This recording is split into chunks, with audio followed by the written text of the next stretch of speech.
اگر ہم اس قرآن کو کسی پہاڑ پر اتار دیتے لَرَأَيْتَهُ خَاشِعًا مُتَصَدِّعًا مِّنْ خَشْيَةِ اللَّهِ، تو تم دیکھتے کہ وہ پہاڑ دب جاتا، پھٹ جاتا اللہ تعالیٰ کے خوف اور خشیت سے۔ وَتِلْكَ الْأَمْثَالُ نَضْرِبُهَا لِلنَّاسِ، اور یہ مثالیں ہیں جو ہم لوگوں کے لیے بیان کرتے ہیں، لعلہم یتفکرون، شاید کہ وہ تفکر کریں، غور و فکر کریں۔ قرآن مجید میں وہ مضامین جو بہت لطیف ہوتے ہیں، بہت لطیف ہوتے ہیں، جن کا ادراک عام انسانی عقل سے ماورا ہے، اس کے لیے تمثیلیں بیان کی۔ ما لا یدرک کلہ لا یترک، اگر وہ مضمون بتمام و کمال سمجھ میں نہیں آ سکتا تو کچھ تو آ جائے تمثیل کے حوالے سے، اگر غور و فکر کریں گے تو بات سمجھ میں آ جائے۔ اب اس تمثیل کے حوالے سے سب سے اہم مقام جو ہے قرآن مجید کے اس اصول کے تحت کہ القرآن یفسر بعضہ بعضا، قرآن کا ایک حصہ دوسرے حصے کی تفسیر کرتا ہے۔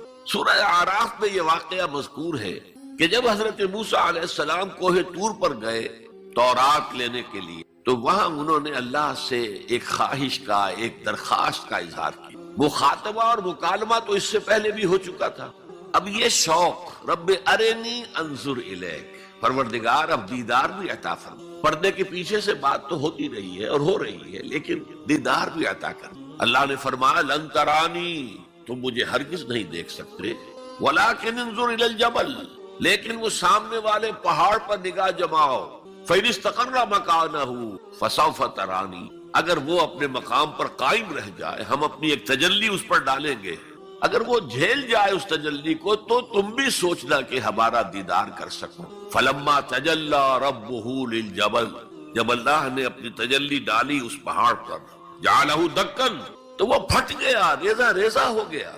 وَخَرَّ مُوسَىٰ صَعِقًا، اور حضرت موسیٰ بے ہوش ہو کر گرے۔ حالانکہ تجلی براہ راست حضرت موسیٰ پر نہیں تھی، تجلی پہاڑ پر تھی، اور حضرت موسیٰ بالواسطہ اس تجلی کا مشاہدہ کر رہے، لیکن اس تجلی کا نتیجہ کیا نکلا؟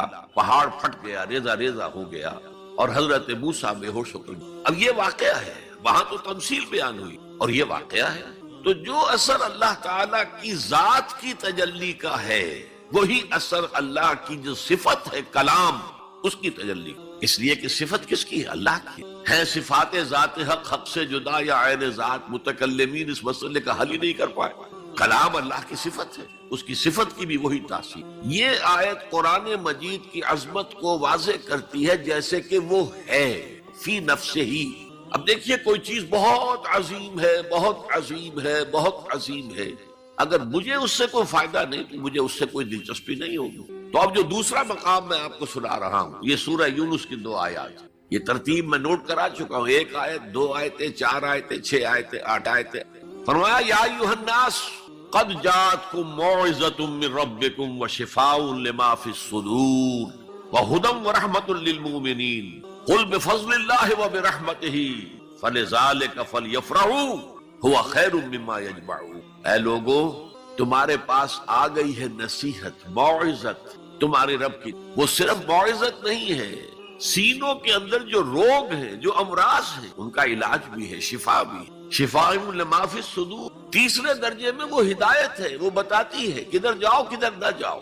جیسے آپ نے دیکھا ہوگا پہاڑی راستوں پر قدم قدم کے اوپر کوشن ہوتا ہے، یہاں سپیڈ کم کر لو ورنہ تم کسی کھائی میں جا گرو گے۔ تو یہ ہدایت کیا ہے؟ دیکھو ادھر مت جانا، ادھر جاؤ، اگر ادھر جاؤ گے تمہارا سارا معاملہ تل پٹ ہو۔ یہ ہے ہدایت۔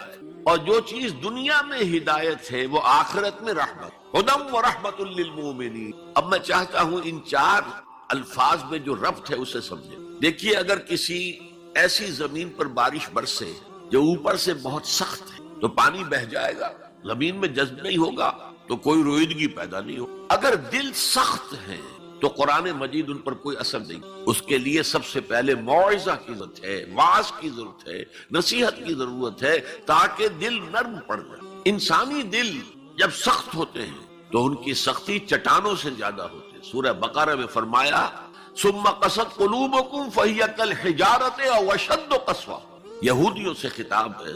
ثم قست قلوبکم من بعد ذلک فہی کالحجارۃ او اشد قسوہ، اے بنی اسرائیل، تمہارے اس طرز عمل کے نتیجے میں تمہارے دل سخت ہو گئے اور اب وہ پتھروں سے زیادہ سخت۔ لہذا سب سے پہلے ضرورت کیا ہے؟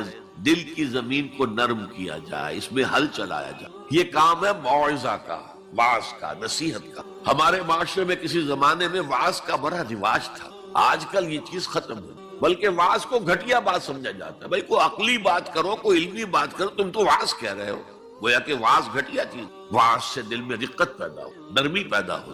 تو قرآن مجید ہی سب سے بڑا موعظہ ہے۔ ہم نے بدقسمتی سے کیا کیا، جب وعظ کہے جاتے تھے تب بھی مثنوی مولانا روم سے، ضعیف احادیث سے، واعظ دستان زنو افسانہ بند، واعظ بڑے اونچے اونچے ہاتھ چلا کر اور افسانہ جو ہے بیان کر رہا ہے، لیکن اس کا حال کیا ہے؟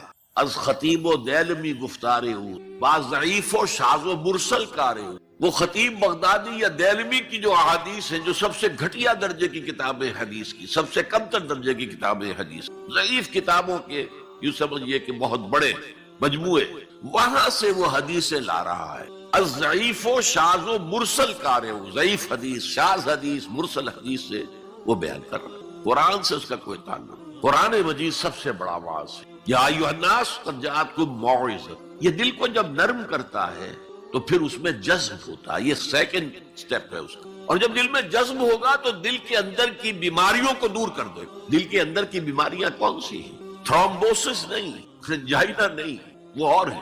وہ دل کی بیماریاں جن کے لیے قرآن شفا ہے، وہ ہے تکبر، حسد، حب مال، حب دنیا، حب جاہ، حب شہرت۔ یہ ہیں وہ چیزیں کہ جو اصل ہیں، جو دل کے امراض ہیں۔ ان سب کو جڑ سے نکال کر پھینک دے گا قرآن حکیم۔ یا ایھا الناس قد جاءتکم موعظۃ من ربکم وشفاء لما فی الصدور، وہ ہدن، اور وہ ہدایت ہے۔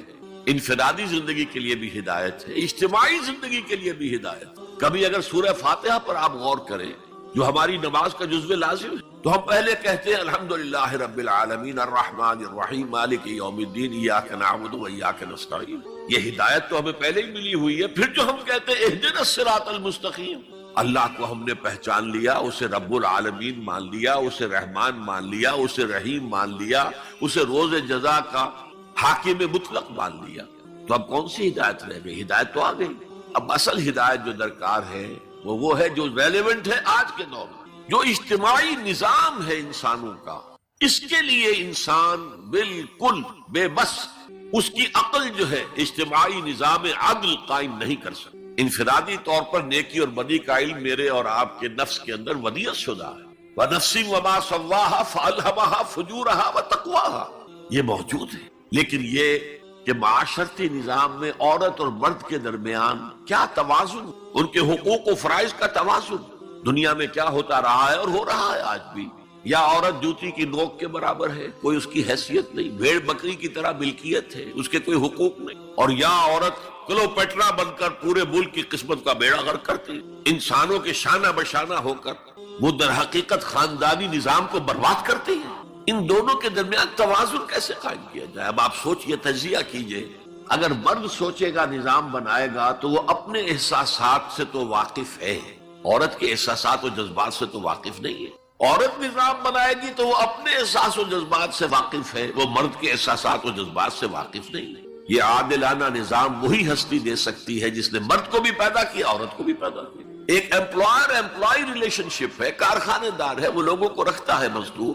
اب جو بھی پروڈکشن ہو رہی ہے، جو نفع ہو رہا ہے، اس میں کتنا حصہ مزدور کا ہونا چاہیے، کتنا سرمایہ دار کا ہونا چاہیے، کون طے کرے گا؟ یا سرمایہ دارانہ نظام بن جائے گا اور مزدور کمر توڑنے والی محنت کرنے کے باوجود زندگی کے بنیادی جو تقاضے ہیں ان کو بھی حاصل نہیں کر سکے گا۔ میں نے آپ کے ممبئی شہر میں جو اس وقت دیکھا ہے، یہ جو چھوٹے چھوٹے خانے بنے ہوئے کبوتروں کے سے جن میں انسان رہ رہے ہیں اور پوری زندگی ان میں گزارتے ہیں، یہ انسان، جبکہ اونچے اونچے محل موجود ہیں، بڑی بڑی عمارتیں موجود، ایکڑوں پر پھیلی ہوئی کوٹھیاں موجود، یہ ہے ننگا کیپٹلسٹک نظام، ننگا اورین۔ اسی کا رد عمل تھا جو کمیونزم کی شکل میں ظاہر ہوا، ایکویلٹی ہونی چاہیے، لیکن اس کمیونزم نے شکل اختیار کر لی، ون پارٹی ڈکٹیٹرشپ۔ تمہیں کوئی حق حاصل نہیں ہے، نہ کچھ کہہ سکتے ہو، نہ تنقید کر سکتے ہو، نہ رائٹ آف ایسوسیشن ہے، نہ right of expression of opinion ہے، بس کام کرو،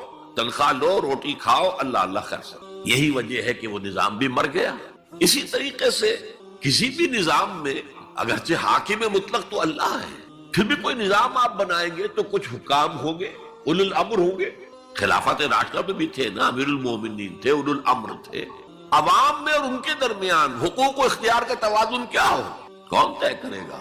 اولو الامر تو چاہیں گے سارے اختیارات ہمارے پاس ہوں، ٹوٹلیٹیرین اسٹیٹ قائم ہو جائے گی. عوام چاہیں گے ہمارے پاس ہو اور ہمیں اتنی آزادی ہو کہ مادر پدر آزاد ہو جائیں، جو چاہیں کریں، ہومو سیکسول ہو جائیں، ہومو سیکسول میرجز کریں، ہمیں کوئی روکنے والا نہ ہو. تو میں نے آپ کو بتایا اجتماعی نظام کے یہ 3 گوشے ہیں: معاشرتی نظام، معاشی نظام، سیاسی نظام. آج کے انسان کی اصل ضرورت ہے، اس لیے کہ اس طرح کا ہمہ گیر نظام اس سے پہلے تھا ہی نہیں. لوگوں کو آزادیاں تھیں. آج آپ کا پورا تعلیمی نظام بھی اسی نظام کے تحت ہے. آپ کہاں لے جائیں گے اپنے بچوں کو؟ آپ ان کے حوالے کر کے اپنے ہاتھ دھو لیتے ہیں. You wash your hands of your children. وہ نظام جو چاہے گا بنا دے گا ان کو. گلا تو گھونٹ دیا اہل مدرسہ نے تیرا، کہاں سے آئے صدا لا الہ الا اللہ؟ کیا کریں گے؟ انہیں کہیں کسی تہخانے میں تو بند نہیں کر سکتے. آپ اپنے گھر میں ٹیلی ویژن نہیں لائیں گے، وہ جا کر دکان پہ دیکھیں گے. جب تک نظام درست نہ ہو، اور نظام کی ہدایت ہے جو قرآن نے دی ہے اصل، ورنہ اخلاقیات کا معاملہ میں آپ سے عرض کر دوں کہ یہ تو نوع انسانی کی مشترک میراث ہے. سچ بولنا اچھا ہے، جھوٹ بولنا برا ہے، کون نہیں جانتا؟ کیا ہندو نہیں جانتا؟ کیا بدھ مت کا پیرو نہیں جانتا؟ وعدہ کرنا اچھا ہے، وعدہ خلافی بری ہے، کون نہیں جانتا؟ عیسائی نہیں جانتا، یہودی نہیں جانتا، سب جانتا. بیسک ہیومن موریلٹی تو ہمارے اندر ہے، جیسا کہ میں نے آیت آپ کو سنائی، وَنَفْسٍ وَمَا سَوَّاهَا فَأَلْهَمَهَا فُجُورَهَا وَتَقْوَاهَا. انسان کا نفس جو اللہ نے پوری طرح تیار کر دیا، نوک پلک سنوار دی، اور اس میں نیکی اور بدی کی تمیز ودیت کر دی. لہذا اصل ہدایت ہے آج جس کی ضرورت ہے وہ اجتماعی نظام. 2 منٹ اور لے لوں آپ کے. 300 سال سے انسان اسی اجتماعی عدل کی تلاش میں ادھر سے ادھر ٹھوکریں کھا رہا ہے. کوئی 250 برس سے زیادہ ہو گئے ہیں. فرانس میں انقلاب آیا، کیوں آیا؟ یہ بادشاہت، چیمانیدارت. بادشاہ کون ہے؟ وہ بھی انسان ہے، ہم بھی انسان ہیں. اسے کیا حق ہے کہ وہ حکومت کرے؟ لہذا انقلاب آیا، سخت خونی انقلاب آیا. لوگوں نے چاہا کہ عدل ہو، لہذا فرنچ ریولوشن آیا. لیکن چونکہ وہ ریولوشن یک طرفہ تھا، صرف سیاسی نظام بدلا، معاشی نظام نہیں بدلا. سود موجود رہا، لہذا اس کے بعد کیپٹلزم کی لعنت مسلط ہو گئی. پہلے لارڈز اینڈ بیرنز اور بڑے بڑے زمیندار اور جاگیردار سروں پر مسلط تھے، اور اب کارخانے دار اور کیپٹلسٹ مسلط ہو گئے.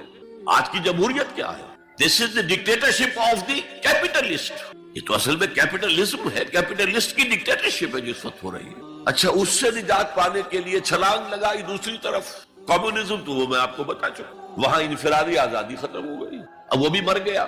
اب فوکویاما نے تو کتاب لکھ دی اینڈ آف ہسٹری. بس ثابت ہو گیا کہ ہمارا نظام لبرل سیکولر ڈیموکریسی اور انٹرسٹ بیسڈ کیپٹلزم، اس سے بہتر کوئی نظام ہے ہی نہیں، سب ختم ہو گیا. لیکن ایک نظام ہے جس کا انہیں اندیشہ ہے، جو ابلیس کی زبان سے اقبال نے کہلوایا تھا، ہے اگر کوئی خطر مجھ کو تو اس امت سے ہے جس کی خاکستر میں ہے اب تک شرارے آرزو.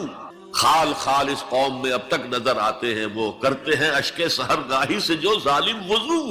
بڑے نیک لوگ بھی موجود، لیکن بحیثیت مجموعی امت کا حال کیا ہے؟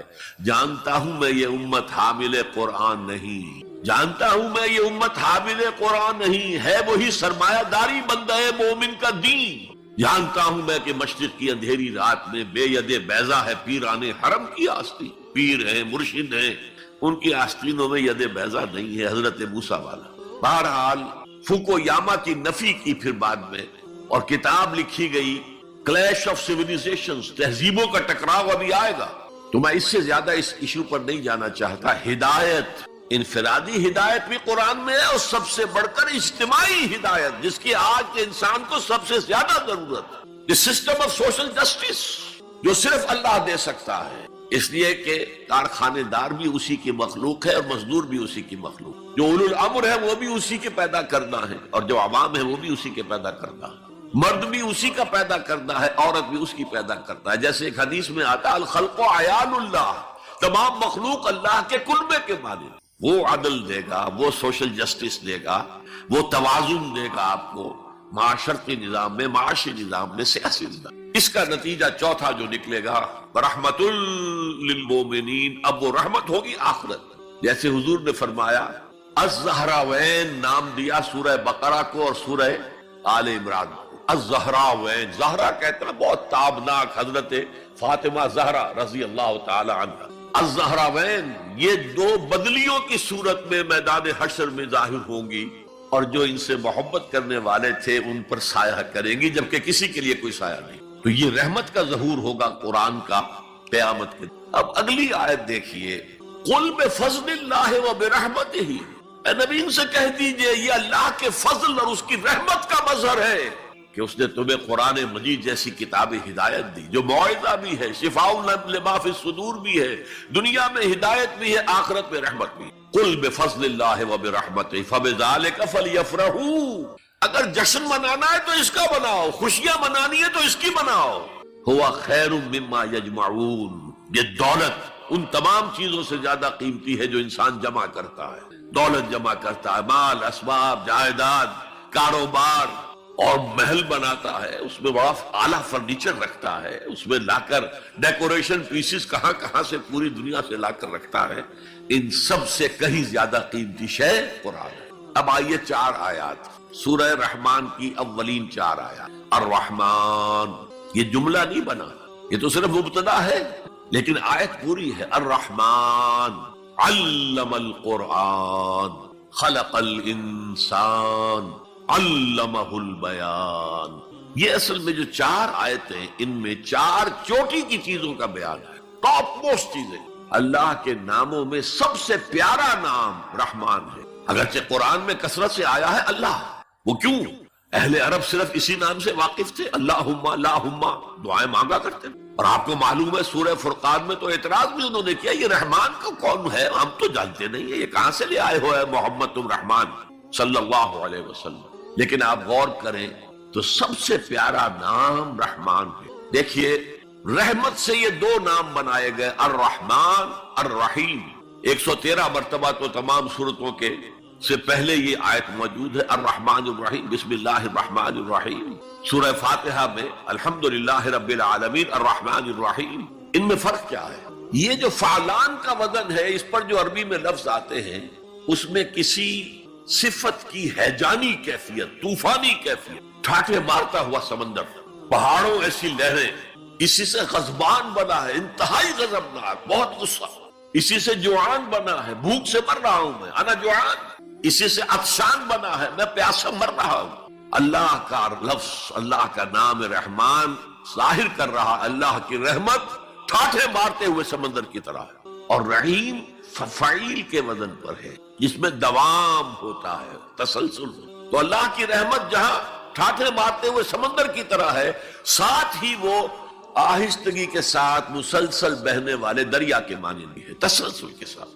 اب ان دونوں کا ریلیشن اگر میں آپ کو ایک مثال سے سمجھاؤں، اگر کہیں کسی بس کا ایکسیڈنٹ ہو جائے اور آپ دیکھیں کوئی عورت جو ہے مردہ ہو گئی ہے اور کوئی شیر خار بچہ اس کی چھاتی سے چمٹا ہوا، اسے کیا پتا میری ماں مر گئی، اور کوئی آئیڈینٹیفیکیشن نہیں ہو رہی، کچھ پتا نہیں ہے یہ کون خاتون تھی، کہاں سے آئی تھی، کچھ نہیں پتا. آپ بتائیے اس وقت کون سا انسان ہوگا جس کے دل میں رحمت کا دریا جوش نہ مار جائے، اس بچے کی سرپرستی میں کر لوں. یہ انسان کی فطرت ہے. لیکن جب وہ گھر لے جائے گا تو ہو سکتا ہے کچھ دن کے بعد وہ محسوس کرے کہ میں نے خامخواہ کو یہ بوجھ اپنے اوپر لے لیا ہے، میرے تو اپنے بچے بہت تھے. گویا کہ جوش تو آیا، دوام اس میں نہیں ہے.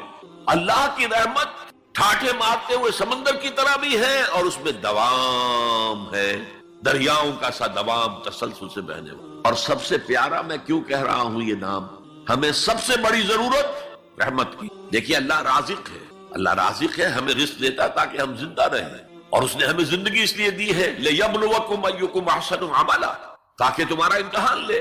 تو رزق دینا اس کی ضرورت ہے، میری ضرورت نہیں ہے. مجھے زندہ رکھنا چاہتا ہے تاکہ وہ امتحان میں دوں تو وہ رزق دے گا مجھے. لیکن رحمت کون سی چیز ہے؟ میں حدیث آپ کو سناتا ہوں. ایک دفعہ آپ نے فرمایا کوئی انسان محض اپنے عمل کی بنیاد پر جنت میں داخل نہیں ہو سکتا جب تک کہ رحمت خداوندی دستگیری نہ کرے. اسی صحابی رضی اللہ تعالی عنہ نے بڑی ہمت سے، جرأت سے، بلکہ ہم کہہ سکتے جسارت سے کام لیا کہ پوچھ لیا حضور کیا آپ بھی؟ فرمایا ہاں میں بھی. الا یتغمدنی ربی برحمتہ، میں بھی داخل نہیں ہو سکوں گا جنت میں جب تک کہ میرا رب مجھے ڈھانپ نہ لے اپنی رحمت سے۔ تو سب سے پیارا نام کون سا ہوا؟ الرحمن۔ اب آئیے اگلی آیت، علم القرآن، اس نے قرآن کی تعلیم۔ جو پچھلا مقام ہم نے دیکھا تھا، قل بفضل اللہ وبرحمتہ فبذلک فلیفرحوا، اس اللہ تعالیٰ نے قرآن کا علم دیا، لیکن آپ سوچئے جو دوسرے علوم ہیں وہ کس نے دیے ہیں؟ یہ سارا سائنٹیفک نالج اور ٹیکنالوجی، یہ وہی تو علم آدم الاسماء کا ظہور ہے جو ہو رہا ہے۔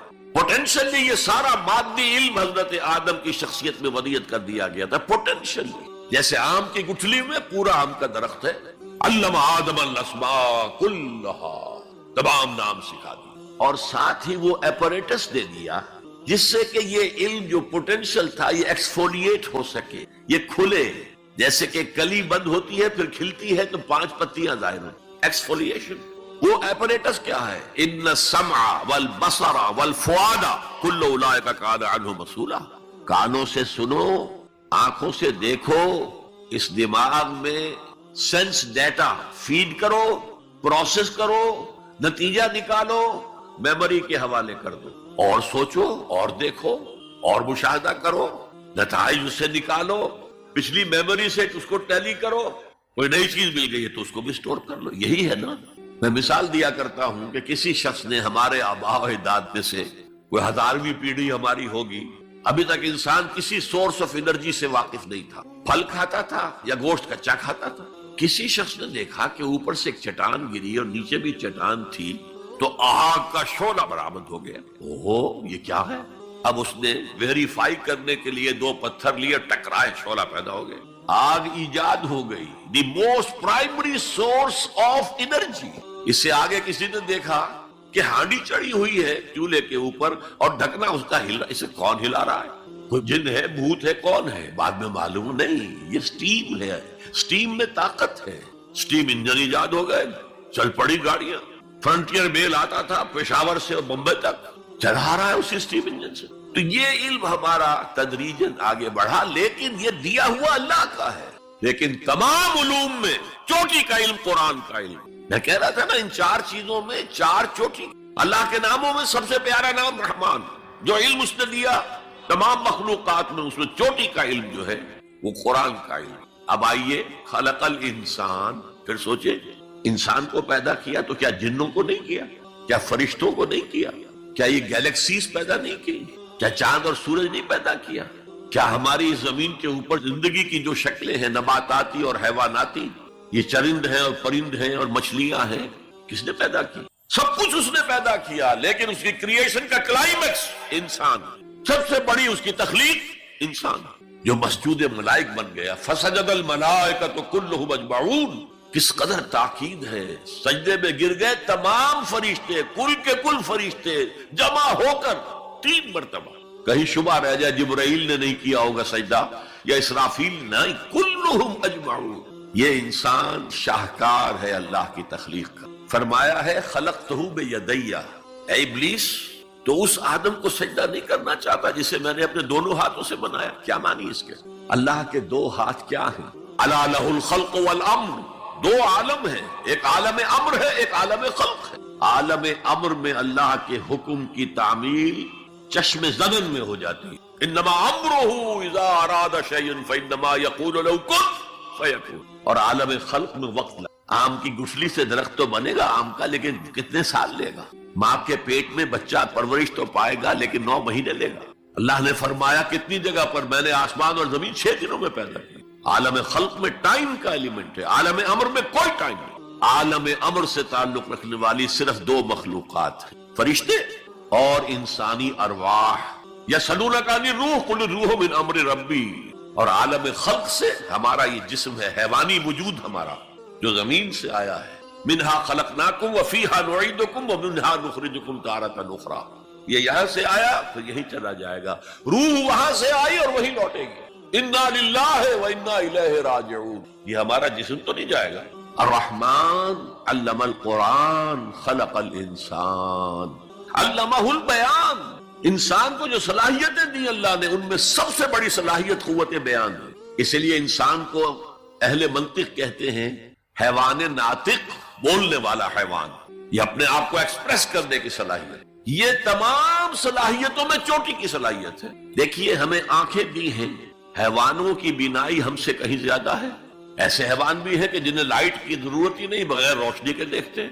یہ باز اور شاہین بڑی بلندی سے زمین پر پڑی ہوئی سوئی کو دیکھتے۔ سماعت ہمیں دی تو بہت سے حیوانات کو ہم سے بہت زیادہ سماعت دی۔ آپ گھوڑے پر سوار جا رہے ہیں، آپ نے کوئی آواز نہیں سنی، گھوڑے نے سن لی ہے، اس کی کنوتیاں کھڑی ہو گئی، اینٹینا کھڑے ہو گئے، سوار کو معلوم ہوا کوئی خطرہ ہے، اس نے تو کچھ نہیں سنا تھا۔ پھر کتنے حیوان ہیں جو سونگنے کی قوت ان میں کتنی زیادہ ہے، ہر شے کو سونگ کر پتہ کرتے ہیں یہ ہمارے کھانے کی ہے کہ نہیں۔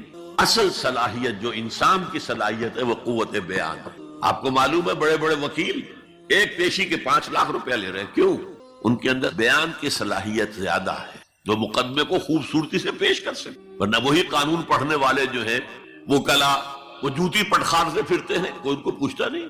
اسی طرح آپ کو معلوم ہے دنیا میں بڑے بڑے جو ڈکٹیٹر بنے ہیں وہ قوت بیان کی بنیاد پر۔ ہٹلر کی فائری سپیچز اس نے کہاں سے کہاں اسے پہنچا دیا۔ لیکن اب ان چیزوں کو جوڑیے، الرحمن علم القرآن، یہ ایک جملہ بنا ہے، رحمان نے قرآن سکھایا، خلق الانسان، انسان کو پیدا کیا، علمہ البیان، یہ 3 ویلیوز ہیں جو 4 آیتوں میں آئی ہیں۔ آپ نے میتھمیٹکس میں یا ارتھمیٹکس میں پڑھا ہوگا ریشو پروپورشن کا قاعدہ، نسبت و تناسب۔ 3 ویلیوز دے دی گئی ہے، چوتھی تلاش کرو۔ وہ چوتھی ویلیو کیا ہے؟ دیکھو، اگر تمہیں کوئی قوت بیان اللہ نے دی ہے، اسے قرآن کو بیان کرنے میں صرف کرو۔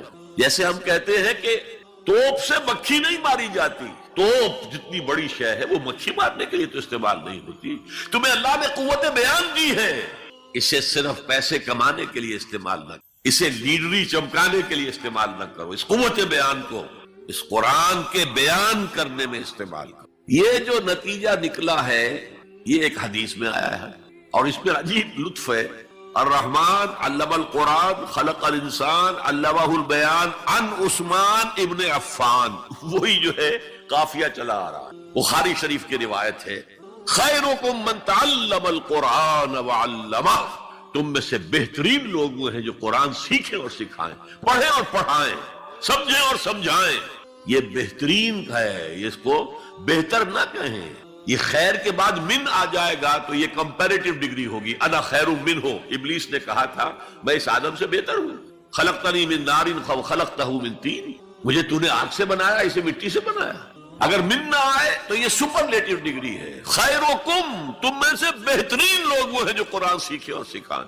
کاش یہ حدیث نقش ہو جائے نوجوانوں کے دل پر، کیریئرز کی تلاش کرتے ہیں، MBA کر لیں، کمپیوٹر میں MS کر لیں، کیریئر بنے گا، تنخواہ اچھی ملے گی، وہ سارا کچھ اس دنیا کے لیے، عارضی دنیا کے لیے، عارضی زندگی کے لیے ہے اور کچھ بھی نہیں۔ حضور فرما رہے سب سے اونچا کیریئر یہ ہے قرآن پڑھو اور پڑھاؤ، اور یہ تو ہمارے ذمے لگا کر گئے حضور۔ ختمہ حجۃ الوداع میں کیا کہا تھا؟ میں صرف تمہارے لیے تو نہیں بھیجا گیا تھا، وَمَا أَرْسَلْنَاكَ إِلَّا كَافَّةً لِلنَّاسِ بَشِيرًا وَنَذِيرًا، اے محمد ہم نے آپ کو نہیں بھیجا ہے مگر ساری نوع انسانی کے لیے بشیر اور نذیر بنا کر۔ تو حضور نے تو تبلیغ ابھی صرف اہل عرب تک کی تھی، رسول تو تھے وہ پوری نوع انسانی کی، وہ کون کرے گا؟ وَكَذَلِكَ جَعَلْنَاكُمْ أُمَّةً وَسَطًا لِتَكُونُوا شُهَدَاءَ عَلَى النَّاسِ وَيَكُونَ الرَّسُولُ عَلَيْكُمْ شَهِيدًا۔ ہم نے تمہیں امت بنایا، کس لیے بنایا؟ خیر امت بنایا، امت وسط بنایا، درمیانی امت بنایا، ایک کڑی ڈال دی ہے۔ دیکھیے حضور سے پہلے رسالت 2 کڑیوں پر مشتمل تھی، صرف اللہ سے جبرائیل نے لیا اور وقت کے رسول کو پہنچا دیا، اب وقت کا رسول پہنچا رہا ہے آگے۔ رسالت 2 کڑیوں پر تھی، حضور پر آ کر جب رسالت اور نبوت کی تکمیل ہو گئی، ختم ہو گئے، تو تیسری کڑی لگ گئی، اللہ سے لائے جبرائیل، پہنچایا قرآن کو، حضور نے پہنچایا امت کو، اور امت کے ذمہ اب پہنچاؤ ایک ایک انسان کو۔